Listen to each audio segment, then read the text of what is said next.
Good morning students, this is your EVS period और आज हम करेंगे question answers of lesson 50 the earth and the sky. So dear students, first write in your book, then write in your notebook. पहले आप अपनी copy book में लिखेंगे, फिर बुक में लिखने के बाद आप अपनी कॉपी में लिखेंगे। सो write down in your notebook the earth and the sky, chapter 15. Answer the following questions. What is the question first? Why the earth is a unique planet? Why is the earth a unique planet? अर्थ एक unique planet क्यों है? हमने lesson में पढ़ा था Why is the earth a unique planet? क्यों है? क्योंकि earth has air, water, heat and light, therefore it is a unique planet. Earth पर एयर है, वाटर है, हीट है और लाइट, इसलिए इसको यूनिक प्लेनेट बोला है। और अर्थ पर एयर, वाटर, हीट और लाइट होने की वजह से लाइफ, हमारे कितने प्लैनेट्स हैं? 8 प्लैनेट्स हैं। टोटल कितने प्लैनेट्स हैं? 8 प्लैनेट्स। लेकिन कहीं पर भी एयर, वाटर, हीट और लाइट नहीं है। सिर्फ हमारी अर्थ पर ही एयर, वाटर, हीट और लाइट है, इसलिए यह एक यूनिक प्लैनेट है और यहाँ पर लाइफ भी है। Second question, what is a forest? Forest क्या है? किसे हम फॉरेस्ट कहते हैं? An area that is thickly covered with trees is called forest. Forest हम किसे बोलते हैं? एक ऐसा एरिया जहाँ बहुत पेड़ होते हैं और पेड़ों से भरा होता है। पूरा एरिया पेड़ों से भरा होता है, घना, thick means घना, जहाँ ज़्यादा पेड़ होते हैं, that is called forest. और forest में कौन-कौन रहते हैं? Animals, birds. Forest is the home of many animals and an area that is thickly covered with trees is called forest. Forest जहाँ बहुत सारे पेड़ होते हैं। Question C, name some resources of earth. पृथ्वी पर बहुत सारी चीजें हैं। The earth has plenty of resources. हमें कुछ के नाम लिखने हैं। Forest, ocean, mountains, etc. Etc means और भी होते हैं, so on, so on, so on. Forest, ocean, mountains, 3 नाम लिख दिए मैंने क्योंकि हमें कुछ नाम लिखने थे। Name some of them. Name some resources of earth, forest, ocean, mountain etcetera. ठीक है। Question 4, name some water bodies found on earth. Earth पर कौन कौन सी वाटर बॉडीज होती है? वाटर बॉडीज मीन्स जिसमें वाटर होता है। हमने पढ़ा था, क्या क्या पढ़ा था? Ocean, oceans, seas, rivers, ponds and lakes, and we get drinking water from rivers and lakes. हम पीने का पानी कहाँ से लेते हैं? रिवर्स एंड लेक्स लेते हैं, मतलब हमारे घर में नल से आता है।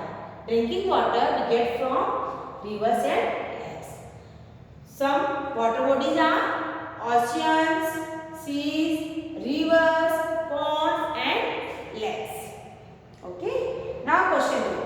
Write 2 ways to protect the earth. हमें अपनी अर्थ को बचाने के लिए कोई 2 तरीके बताने हैं। हमने बहुत सारे लिखे थे ब्लैक बोर्ड पर, मैंने आपको कॉपी में भी लिखवाए थे। Write 2 ways to protect the earth. हमें अपनी अर्थ को बचाने के कोई 2 तरीके लिखने हैं। First, we should not cut trees. हमें पेड़ नहीं काटने चाहिए। हमें पेड़ों को नहीं काटना चाहिए। Second, we should keep our surroundings clean. हमें अपनी सराउंडिंग्स को क्लीन रखना है, साफ सुथरा रखना है, जिससे हम अपनी अर्थ को बचा सकते हैं। अगर हमारी चारों तरफ साफ सफाई रहेगी, गंदा नहीं रहेगा, तो हम अपनी अर्थ को अच्छे से बचा सकते हैं। These 5 questions you will do in your book, then you will do in your notebook. Okay? Homework. What is the homework of today? Write 2 sentences on Diwali and Holi. आपको दिवाली पर 2 सेंटेंस लिखने हैं और 2 सेंटेंस होली पर लिखने हैं। अब आपके पीरियडिक थर्ड का एग्जाम आने वाला है। आपके पास सिलेबस, पेपर पैटर्न और टाइम टेबल आ चुका है। तो अब हमें एग्जाम में क्या क्या आ सकता है उसके लिए हमने रिवीजन स्टार्ट कर दिया है। तो आपका रिवीजन क्या है आज का? होमवर्क है आपको 2 सेंटेंस दिवाली पर लिखने हैं, 2 सेंटेंस होली पर लिखने हैं। आप अपनी इच्छा से कोई से भी 2 सेंटेंस दिवाली पर लिख सकते हैं और 2 सेंटेंस आप होली पर लिख सकते हैं। ठीक है, दिस इज योर होमवर्क। अब मैं कुछ आपको वर्बल क्वेश्चंस आपके लिए बता रही हूँ जिसे आप सुनेंगे। Hot questions, higher order thinking skills. Last question क्या? 5th नंबर वाला hot questions, higher order thinking skills. Find out the name of the neighbouring planets of the earth. हमारे टोटल कितने प्लैनेट्स हैं? 8 प्लैनेट्स हैं। हमारी अर्थ के आसपास कौन कौन से प्लैनेट्स हैं उनके नाम बताने। नेबरिंग प्लैनेट्स मैंने आपको बताया था। My very excellent mother just served us noodles, बताया था मैंने। My very excellent mother just served us noodles. My, M for Mars, क्या था? M for Mars. Very excellent mother, V for Venus. My very excellent, E for earth, mother, M for Mercury। तो आप देखो हमारी अर्थ के चारों तरफ कौन से नेबरिंग प्लैनेट्स हैं? Mars, Venus, Mercury. अर्थ हमारा बीच में आता है।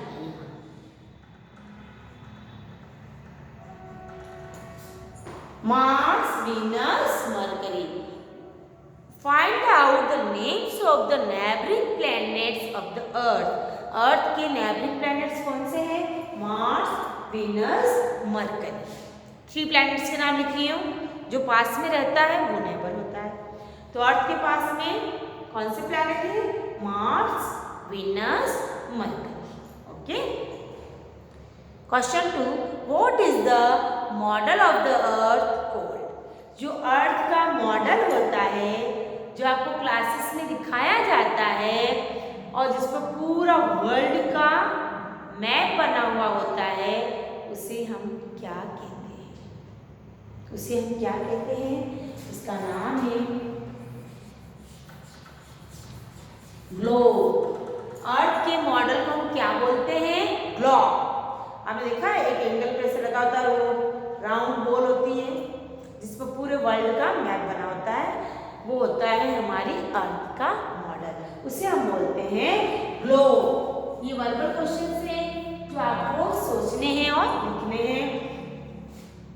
अर्थ के नेबरिंग है प्लैनेट मार्स, वीनस, मरकरी। अर्थ के neighbouring planets Mars, Venus, mercury. और जो अर्थ का मॉडल होता है उसे हम कहते हैं ग्लोब। ठीक है, आपका कोर्स कंप्लीट हो गया है अभी। अब हम नया चैप्टर पीरियोडिक थर्ड की बात पढ़ेंगे, लेकिन अब हम रिवीजन करेंगे, एग्ज़ाम की तैयारी करेंगे। तो आपको इसके लिए क्या करना है? 2 सेंटेंसेस दिवाली और होली के याद कर कर लिखने हैं। आप कोई से भी 2 सेंटेंस लर्न कर कर लिख सकते हैं। ठीक है, ये चैप्टर भी आपको अच्छे से समझ में आ गया है। मैं इसका फ़ोटो खींच देती हूँ, इसको आप कॉपी और बुक में कर लेना और लर्न करना भी अब स्टार्ट कर दीजिए। एग्ज़ाम में अच्छे मार्क्स नहीं आते हैं तो अच्छी बात नहीं है, आपको अच्छे से सोचकर समझकर एग्ज़ाम देना है। उसके लिए पहले पढ़ाई करनी है, लर्न करना है। ठीक है।